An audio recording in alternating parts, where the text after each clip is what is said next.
Hi, hello. So quite some time ago, people were doing these like top 5 songs to get to know me, top 5 movies to get to know me. It was mostly on Twitter that I saw people do this, and I always found them interesting because what about these things is a part of you? Why do you like these? Why are these the things that will make us get to know you? And I've always wanted to do them, but I never did because I don't have top 5. I don't have enough of each category. So that this time, I decided I'm just gonna compile a comprehensive list of all the different categories. So,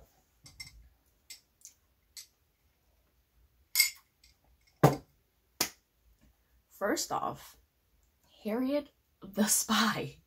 The movie, not the book, because I didn't know those existed.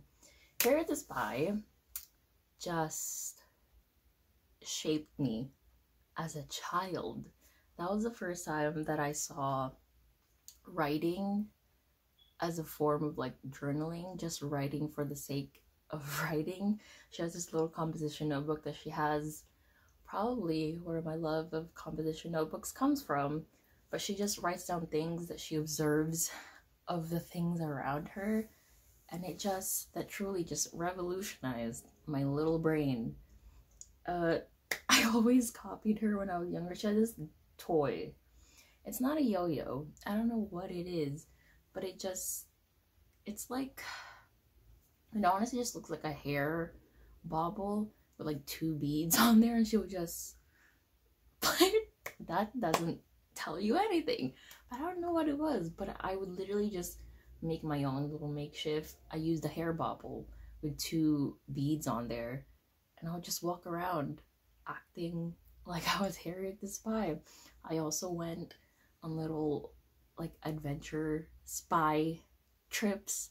I would literally just peer over things looking at my family members, and I would also run away to my grandma's house, and I would do the same. I would literally creep around my grandma's house, and I would be there for quite some time, and nobody would know because I was being spy. I was Harriet the Spy. I was a weird child. My favorite part is probably when, so if you don't know the movie, she writes about whatever she finds in her journal, and then once her classmates find the journal, she talks about her classmates on there, including her friends. And once people find that, they stop liking her, and so they start to tease her and do pranks on her. And then one day she decided that she had had enough, and she just stone cold retaliates on these people. Once she cut off this girl's hair.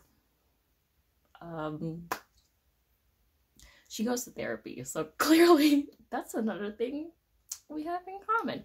I've never cut people's hair before. I was never that little psychotic child. But another part that I really liked, when they were in the bathroom, what does it say about me? That I am an adult and I approve of her actions. There's a part where she was in the bathroom. She was like, "You don't have a father, Miriam, because he doesn't love you." I was like, what a bitch. Love her. So yeah, that movie, I'm surprised I didn't do any of the bad things that she did. I mean, I did creep around, so maybe that's a bad thing, but I didn't cut anybody's hair off. Next favorite is a song, and that is Seasons of Love from the musical Rent. This song has followed me throughout my life, or not my whole life, but a good chunk of it. I first heard of this song in 3rd grade when I first joined choir. Well, at elementary school, you didn't really get a choice. It's one of those classes that they put you in, and the whole class is a part of it. But we sang Seasons of Love. It wasn't even like we weren't given sheet music or anything. We just fed the lyrics, and we just had to go, "Seasons of love."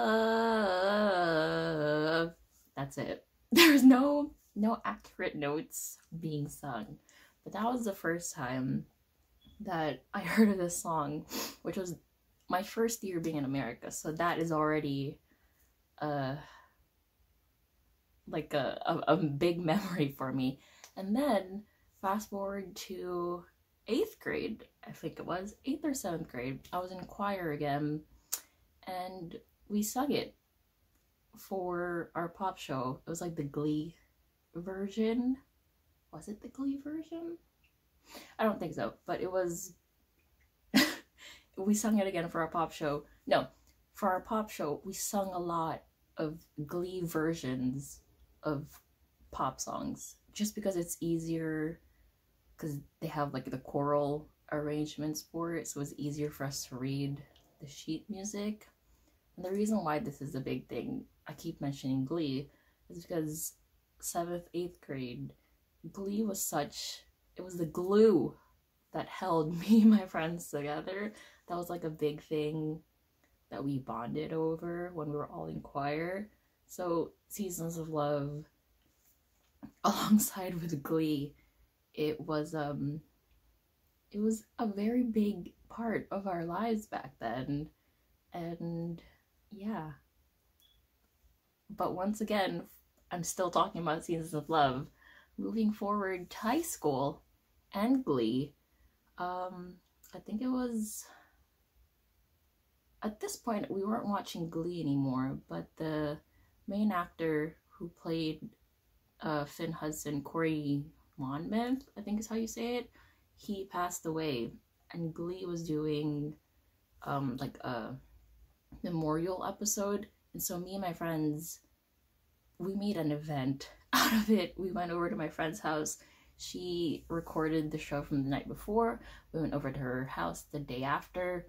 We got pizza, we got ice cream, and we were ready to watch it. And then once the show started, literally opening chords of Seasons of Love started playing, and we just started crying. I think it was also, I mean, I don't know, but I would like to think that they also remember that song as just like a, from better times, basically, back when we were in 7th, 8th grade. Pretty sure once in high school, we sung it again as a whole choir. I don't quite remember, but I feel like Seasons of Love is it's a staple in choirs, for school choirs to sing. So I'm pretty sure we did sing it again sometime later on in my high school choir career. So this song has just been through me in different phases, all while being in choir, but it reminds me of my friends. And even now, when I just hear the opening cards, it still makes me sad. It makes me sad. The next favorite is something that I've kind of mentioned on here, but never really talked about. Maybe. I talk a lot. I don't quite remember any of them. And that is Scum, the TV show.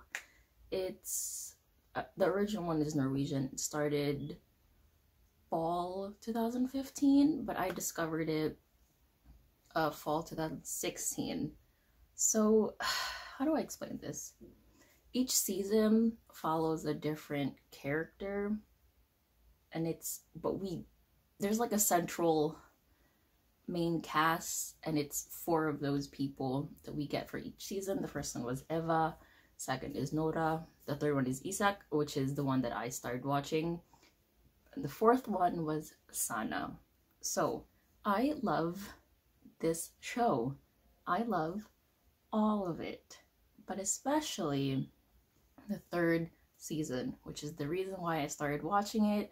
It's the reason why I discovered it. It was trending on Tumblr.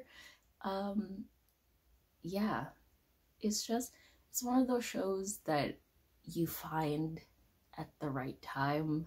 It finds you at the right time, because fall 2016 was when I was my absolute lowest, like, mental health wise, and watching the show, because part of it, so each season deals with specific themes, and one of the themes for this one was mental health. And this show is actually why am I crying? No, I'm not. I'm fine. I might cry later on.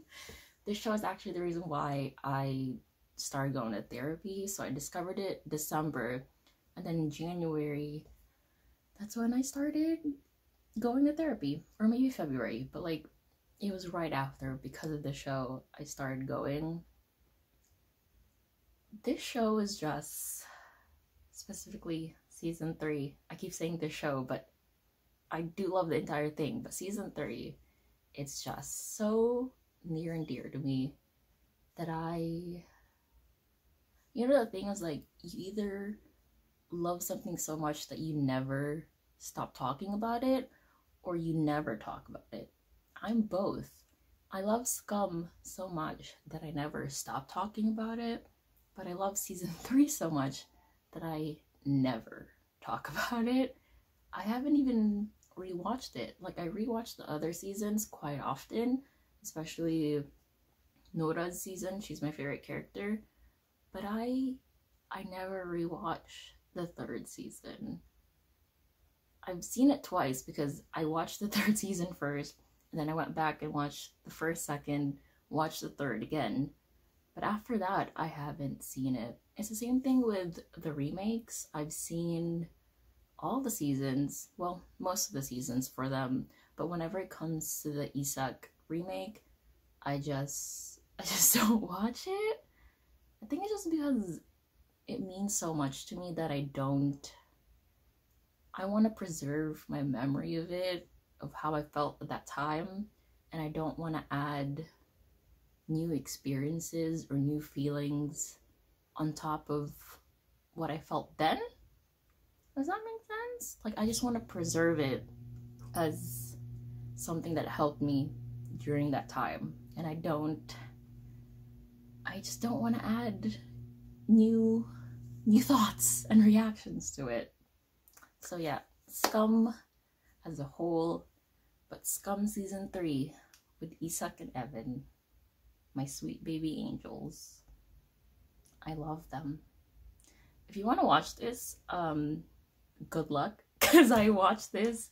Literally, it's kind of a joke now within the fandom that it's just, you just have to look for these episodes because they were geo-blocked.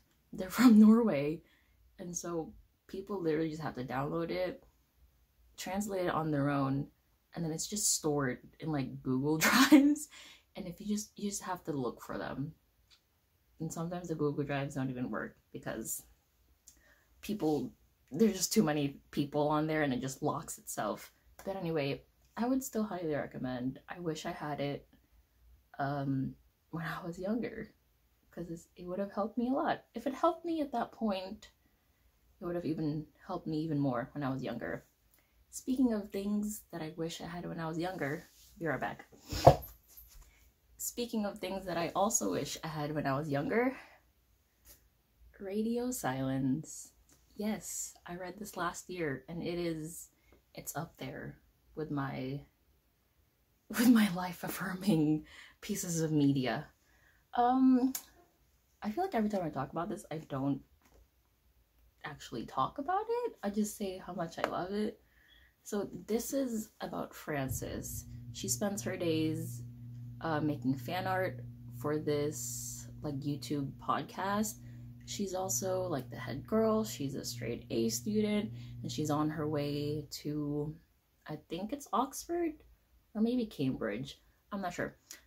She's on her way to a top university because that's what you do. What else are you supposed to do? You make good grades, you go off to university, major in a practical degree. That's what you do. That's what you're expected to do. But then she befriends Alex. Nope. How dare I? I said Alex. His name's Aled.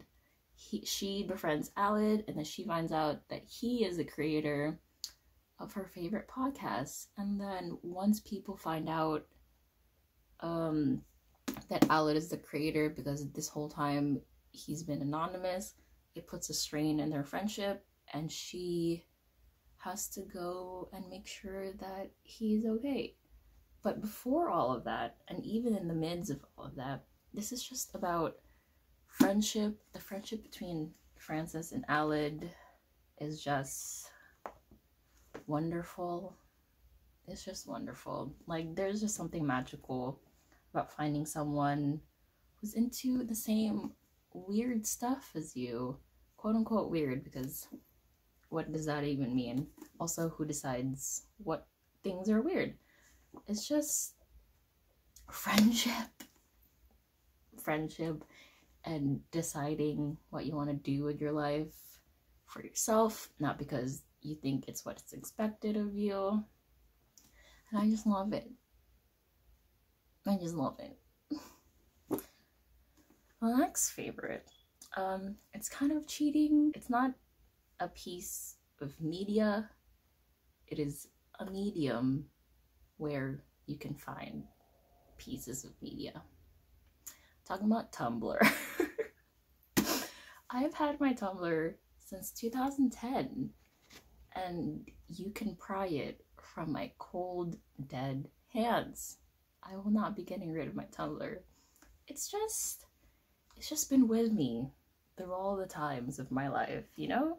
I feel like out of all these things, Tumblr is the place, or is the thing that you would get to know me the best, because all the things that I just talked about, you'll find traces of on my Tumblr, and more. So much more. It truly is just like a museum of my life, of my interest, of just everything. My train of thought at that time. Like, Tumblr, my favorite thing about Tumblr now is just how irrelevant it is. Like, no one cares about Tumblr. No one, I feel like people just abandon their Tumblrs now. But I will not be abandoning my Tumblr. It's truly just like such a chill place, because on Instagram and Twitter, it just feels like you have to put on a performance, but on Tumblr, you're just there. You're just there amongst other people. You don't have to interact. You can just reblog things, make your blog look pretty, and it's just a better time than all the other social media platforms. So yeah, this is kind of a cop-out, but there you go. My Tumblr. I love it.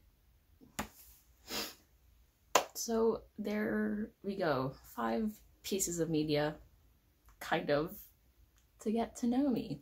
Do you know me now? Maybe not. Probably not. I don't explain things very well. So yeah, I hope you liked this, once again, rambly video. Bye!